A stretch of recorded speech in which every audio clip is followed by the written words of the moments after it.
It's quite a mild morning here in the middle of winter. So I'm just out gathering a few evening primrose roots. I can see some these are little baby ones.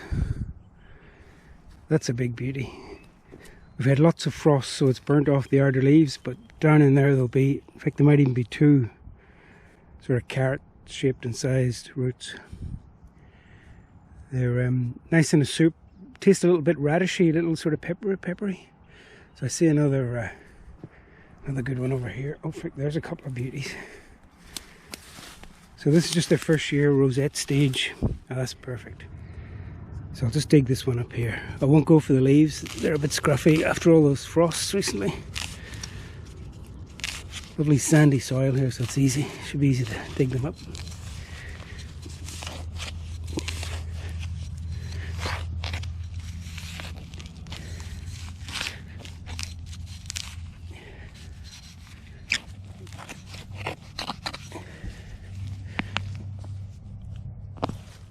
Oh, that's a beauty. Look at that.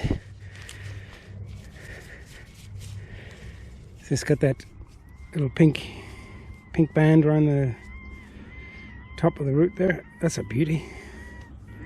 So there's a lot of food in there. Evening primrose. A bit mucilaginous, sort of a bit slimy, so it helps thicken the soup. And peppery, radishy flavour. Mild. Excellent. That's a beauty. So there's a feast of edible plants here. These little ones are called sheep sorrel. So they're quite bitter, like normal garden sorrel.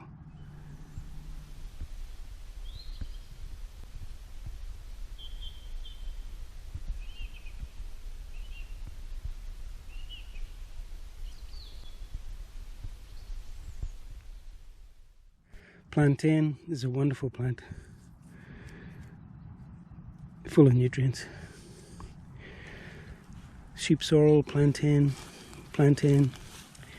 another big evening primrose rosette. There'll be a beauty under that. More evening primrose, more plantain. Oops, up here, more plantain, more evening primrose. That's the, oops, it's a bit sinky here.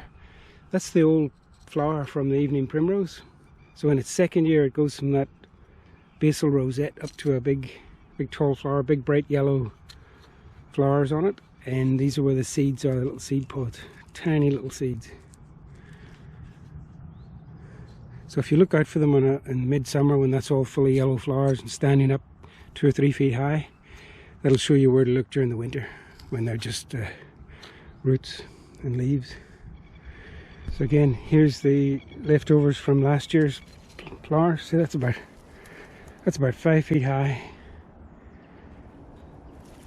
And then this is the next year's flowers under here. So I'll just dig up a second one for my neighbour.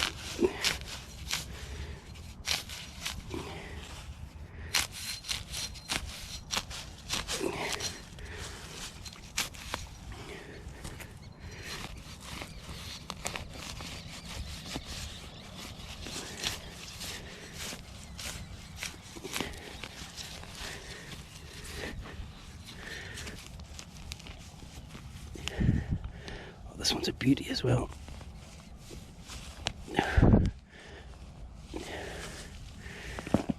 Oh, look at that. Evening primrose. That'll be tender as well.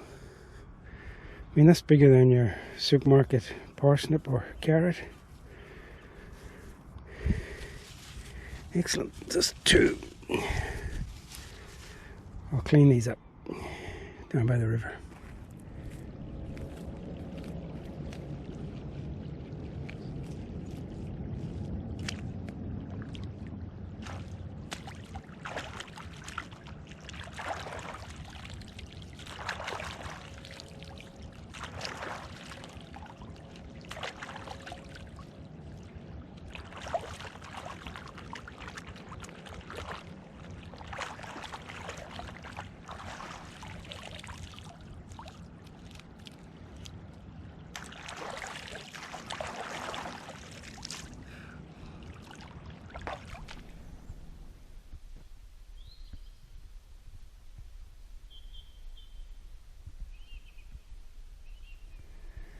So here's a couple more choice edibles. This is mallow and cleavers. Looking a little bit scruffy. As the mallow gets older, it gets sort of a rusty, browny spot on it. When it's nice and fresh and green like that, quite edible. Not tasty.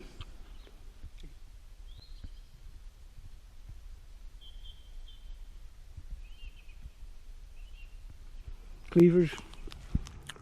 There's heaps of these growing in my garden, but they've got quite a pleasant, almost sort of pea pod flavour. So yeah, very pleasant, very pea poddy.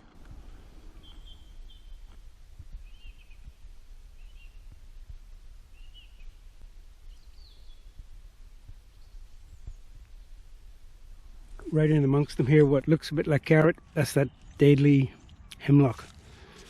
It's smelly and it's got a sort of purple blotchy stem. Looks very similar to a carrot leaf, but deadly. So good edibles, but not that one. More mallow. So that's a big young hemlock. Again, looks a bit carroty, but yeah, terrible stuff. Deadly poisonous and quite smelly. Hemlock. So over here we got some more plantain and some yarrow. So this stuff in the summer will grow up a couple of feet high with white flowers on it. At this stage it's just a very sort of feathery little green leaf.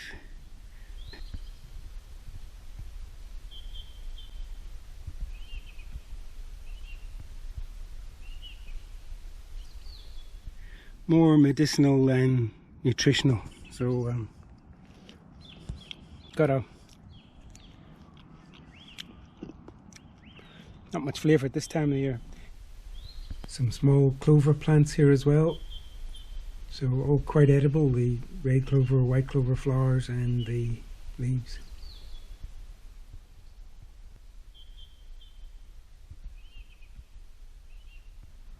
So this is another midwinter plant, more prevalent in the summer. It's called mullein. It's very sort of soft and fluffy. It's got some, I think you can make tea out of it, although don't quote me on that one. And it's used as a medical thing. You can make a infused oil out of it and use it for things like cold sores. So it does have other uses too, in the bush or in the supermarkets. We'll run out of important stuff. Mullein. That's an old plant there, the big tall stem. They grow up to 7-8 feet more. That's the yellow flowers on top, small yellow flowers. Tends to flower about the same time as the evening primroses. Very common and quite useful. So there's a few nice edibles around here. So not those deadly hemlock. But right beside it is a young parsnip. Very distinctive leaves.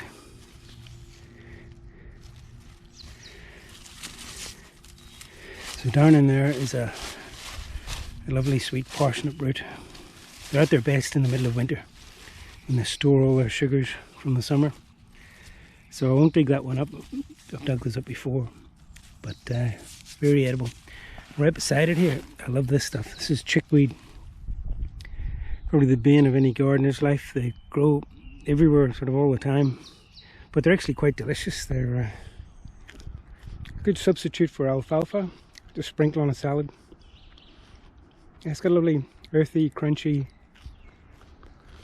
Usually has a little white flower when it flowers, and easy to identify once you get the hang of them. Veggie gardens just full of those. Chickweed.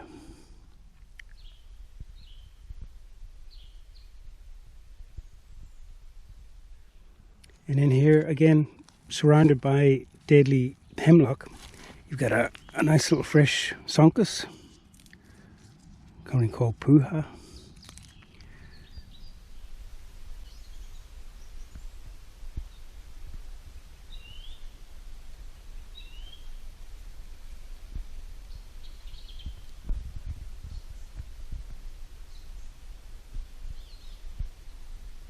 And there's more chickweed here. Chickweed. Heaps of chickweed. Lovely weed. Lovely edible weed. Some more sonkus. More chickweed. More sonkus. There's a nice little parsnip plant. A bit small to dig up. And I can see there's more here. Just get that distinctive leaf. Opposite leaves. They can get very big. Another little one. There's more in there. There's more there. There. Once you get the hang of spotting the leaf shape, they're pretty easy to identify. So there's a nice big parsnip. Next I might just dig one of these up for supper. I love parsnip in the middle of winter.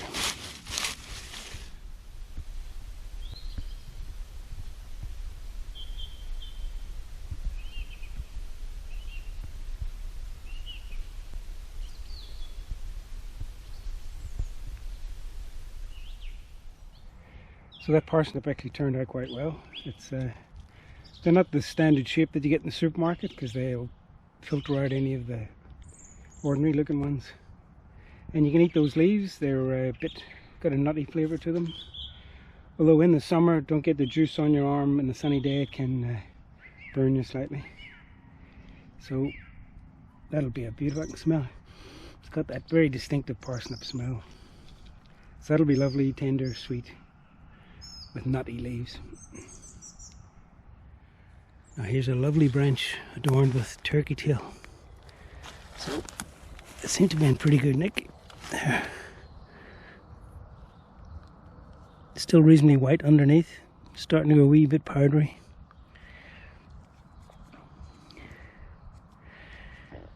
But I use those all the time in a tea.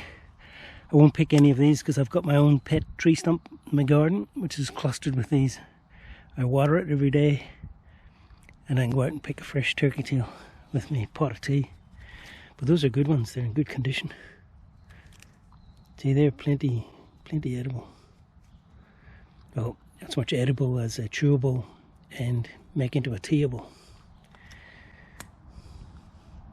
Turkey tail, Trametes versicolor.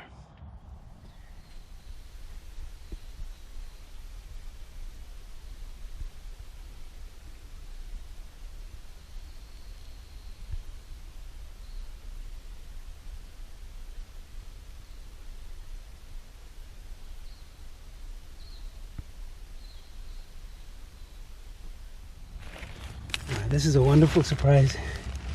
It's been very dry this last couple of weeks, but this cluster of velvet shanks has obviously enjoyed some moisture. So that's a huge velvet shank. They don't get much bigger than that. Stem's still quite light coloured. Usually get dark black velvet towards the base. But these, yeah, I love these.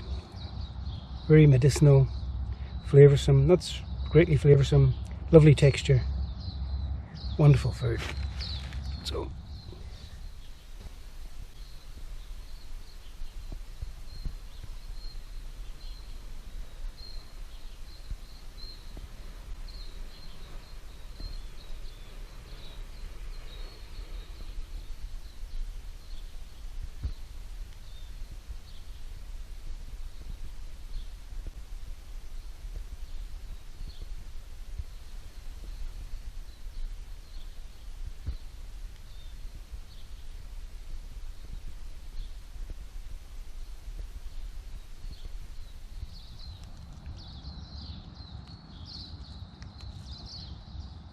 So I'll leave the rest of those smaller ones and come back in a couple of days. We're expecting a bit of rain, and they'll keep growing for days if it keeps moist.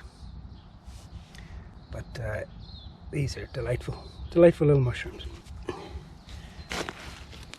So another successful forage, some velvet shanks. Not many, but it's been a bit dry.